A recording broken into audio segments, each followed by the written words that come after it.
all first started in Africa when I was a kid. I think I was around by um 10 years old when my uncle came from the United States and brought a camcorder, and I fall in love with the camcorder.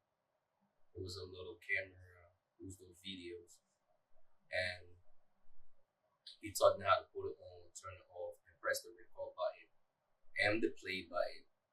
That was all I knew about it, and since then I fell in love with it, and I used to like. He left it with me. It was the first time I got my first camcorder when I was 10 years old. Since then, been my toy. I really love it, and I fell in love with the craft, and I started doing videos, video pictures. The most challenging project I've ever edited was when I had a friend that came along to work with me, and he shot in 120 frame and 240 frame, and there was no way he didn't shoot the edits. He didn't go by the script. He was just shooting like the entire event, everything on the event, and I have to go through those clips frame by frame and cut and cut the one I want out of it. And it took me a long time. And he had 120 frames and 200 frames. There was so many frames that crashed my laptop, slowed my laptop down. So it took me a long time to edit that event. And that was the one challenging project I ever done because of how slow my laptop was running, because how much frame he shot in, and I didn't have the computer power to edit those frames. That was mine. Yes, I prefer to edit in Adobe Premiere Pro. My reason is because I love the workflow, the workspace is nice, and I have tried many other software, and it wasn't working for me. Like DaVinci Resort, it didn't work for me at all because I edit through it, coloring it, and exporting my colors. What I edit and what I received after export was not the same. I tried Final Cut Pro, and I tried so many other software, and I had a little problem with all of this software. But when I went to DaVinci, Premiere Pro, the workflow was just smooth. It was fast, and it's a lot easier if you actually know the tab and know what you're doing. It's easy and faster. So for that reason, I love it, and I think you do more for me. You do more on Premiere Pro than any other software out there. When I'm editing, I decide to keep a footage that is going to go in frame with my storyline or the story I'm telling. So if I'm shooting, I shoot to edit already. So there's less cutting I do when I'm editing. But if something is not relevant to my videos or it's not going to make a big impact on my videos, I will cut it out because I don't need it. If I don't need it in my video, it's just going to make my video long and less interesting. So I just gonna take it out. If it's not important, I'm taking it out. It's not important. It's not one of my script line. I'm taking it out. That's how I choose what to keep and what not to keep, because I'm taking the one that is important to my video and the one that go with my storyline for my video. My advice I would give to somebody who just started in this business or starting this craft, I'm gonna tell you the first thing, they need time. They need time to edit and work on the craft. They need patience, and most of all, they need practice. A lot of practice. Because after you got a lot of practice, and first I will 100% recommend them taking a little course to know the software or to know what they are doing. Like for instance, I didn't go to school to do video, but I ended up taking some course online, like 14-day filmmaker. It just cost me $50. And that taught me a lot. It taught me about frame rate. I can match my frame rate 24 frame, 30 frame. I can do my frame rate or my shutter speed. I should follow the shutter speed and the frame rate. If I'm using, like, most important, they have to get a little education about what they are doing. If you start in this, you have to get, like, if you don't know nothing about it, you can buy any program online, any tutorial program online. Like, I would strongly recommend 14-Day Filmmaker. They will teach you the basis of it, and from there you can start and practice, edit, practice, be patient. You need more practice, more sitting down and editing your footage yourself. And one thing I'm gonna give you a tip. When you are shooting in a video, shoot to edit. Do not just shoot anything, because you will sit on the computer, scroll into stuff, cutting, taking some stuff that you don't want out and the stuff you want. If you shoot the edit, you already have majority of what you want, and you only need to cut just a little bit.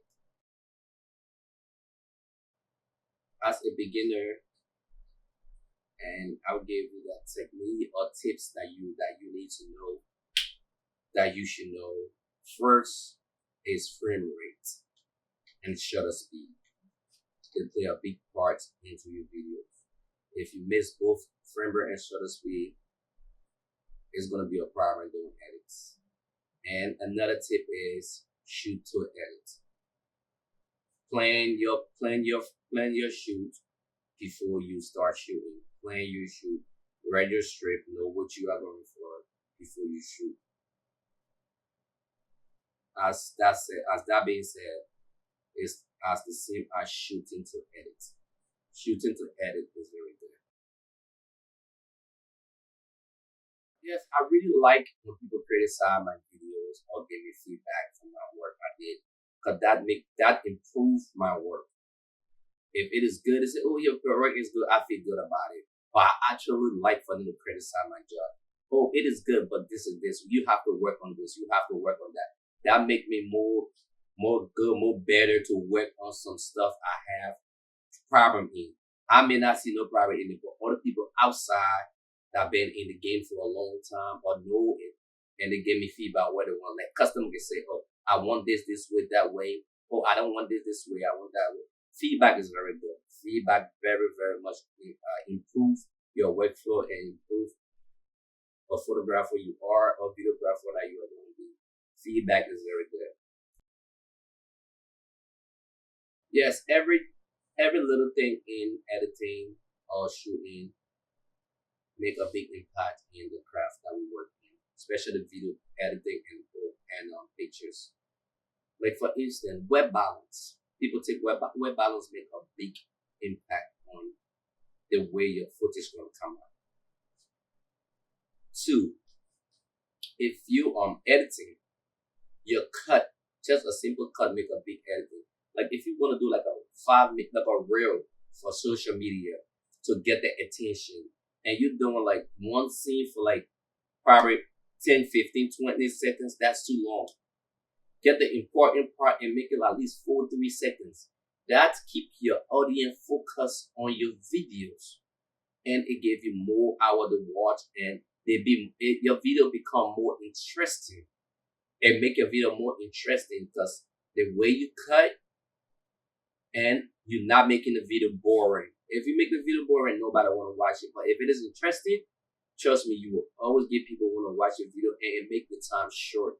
And to call people attention, like you just make it short, like 3 seconds, especially a B-reel or a reel, 3 seconds for every clip. You can come back to that clip. If you want to make a 6-minute clip, you cut 3 seconds, you put another 3 seconds, you put another 3 seconds, then you come back to that clip again, you add another 3 seconds. Just catching the attentions on your video make a big impact on your video, and make your video interesting and attractive and get the attention of your audience. Yeah, it is important to balance your story with the way you edit. Like, sound effects gonna make a big impact on your on your story. The colors, the dreaming, the way you shoot, it make a big impact. You have to balance it. If you telling us a horror story, you gotta put like a horror sound, like a sound that is catching towards the horror side. If you have like a gunshot, you have to put the gunshot sound. Is glass gonna fall or something like or something happen, something crash? You gotta put that sound effect. You have to put that sound effect in to match your story you're telling. It all give your project attraction, attentions, and make it more interesting. And most of all, it make you a good video editor and a producer and a shooter. I fall in love with photographing because I love creating things. I love to take pictures. I love most of all is memories. When I first started, I had a camera and I just used to take pictures, a lot of pictures, and post it after 2 months, 3 months. It become like something I just used to do in my neighborhood, and people started calling me out to take the picture for the events, and I started taking that serious. I just love the memory. I just like capturing the event, capturing that memories of it. That's when I fall in love of capturing memories for people and stuff like people. And apart from that, there's staying into me being growing, stepping up to be a better photographer. And now I love to create. At first, I used to love capturing memories, man. I love to create it. So I'll try to create more dreaming pictures, more like amazing pictures out there. I love to shoot portrait and events. I love to shoot portrait because I love to create. Because I have a studio and I love to create that moment, that special moment of my customer. And events, I love shooting events because it make me meet a lot of different people, go different places, travel a lot, and capture the memories. Most of it is traveling a lot and meeting different people, collaborating with different people, going different places. As for me, I started up with zoom lens, which was 24 to 105, and now I love prime lenses. My 35, it 35 millimeter, 85 millimeter, and 100 millimeter, 135 millimeter. They are my go-to lenses. Sometimes I go down all the way to 24 millimeter, but my 35 is my sweet spot, always on my camera. And I like Canon for pictures, and I like Sony for videos because I love the Canon color for pictures. Sony, I love the sharpness for videos. That is my two. That is my camera and my lens I love, and I combine them together. Sweet. Prime lenses. That's all I use right now. Before I start my shoot, I already have talked to my customer. I have get an idea of what they want, what they're looking at to shoot, or what they're looking at to create, and I already have makeup plan before the shoot. And that's something we're gonna like set up the studio up. We're gonna set up the studio up, and we plan ahead of time before my customer get there. When my customer get there, I already have everything planned out. I already have everything like to go, ready to go. So when it comes, just execute the plan and create that moment, and they love it. So you have to plan ahead of time. It's very much important to plan ahead of time. A real lighting play a very big part in my shoots because I love to create, and having a real lighting is very good. And when I'm creating, I create in a red light hitting my face inside myself. I got my back, I got my far lights, my back lights. It just separate my subjects from my whole background, and it just give more attraction to the pictures, and it make my subject pop out. That is how important it is to my shoot.